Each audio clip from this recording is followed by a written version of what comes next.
XR has made quite an impact on the public and the media.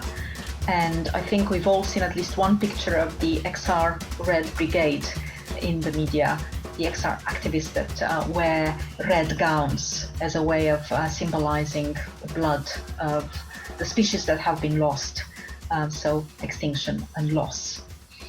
And I'm particularly interested in religious networks that are involved in the climate movement because I want to understand how do religious people transform some of their practices and traditions as they become environmentally minded or more environmentally minded.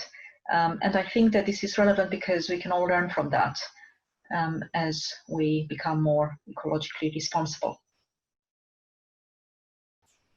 Clearly, Protestivals, or the word protestival is just shorthand for a protest festival. And scholars say that the roots of this particular form of protest can be found in the alternative globalization movements that started in the 1980s. And what is meant by that, alternative globalization, is that these movements were not necessarily resisting globalization or opposing globalization. They were indeed global movements often, but they wanted a different kind of global society. So they opposed big corporations, for instance, and were concerned with social justice. And the key slogan was, another world is possible. Now, we've seen many more movements recently use this protestival model. And indeed, in my own research in XR, in the Extinction Rebellion movement, the protestival is a very common form of protest. Whether activists are camping, and this is in the context of a protest camp, or marching, oftentimes we've got art, performance, music, samba bands, and a carnival atmosphere. And it is this carnival atmosphere that makes these occasions protestivals. Now, although this particular form of protest, the protestival, has only been around for the past 3 or 4 decades, their origin, according to some scholars, goes much further into history. So even modern festivals are taught by some scholars to be rooted in the celebrations that are almost connecting humans with a prehistory and freedom from social norms. And the classic example there is the cult of Dionysus in ancient Greece, where people would go into the wild and escape for a time only the constraints of civilized society. Now, some scholars suggest that these early festival carnival occasions, when things would go a bit crazy, wild, and social norms would be reversed. For instance, the fool would become king for a day. They were unintentionally created by the Christian Church, because during the Middle Ages and even earlier in Christian history, religious ecstasy, dance, and celebration were excluded from worship occasions. So one possible explanation is that the reason why we have modern festivals is that as church life became more sober and somber, these carnival festival occasions became a kind of a secular counterpart.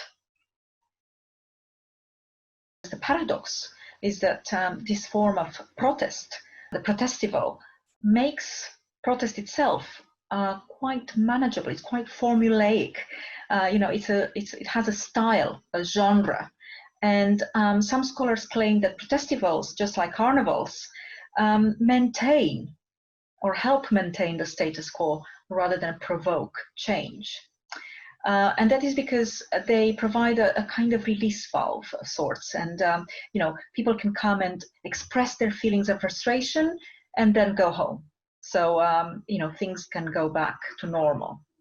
However, another argument in their favor, in the favor of protestivals, is that they are transformative events, not only because participants are transformed by the experience, but also the audience, the media. They don't go back to normal, because at the end of the Protestival, everyone is actually changed by the experience. A key aspect of modern festivals, by which I mean the art and performance festivals that started in the 60s and 70s, was their protest status.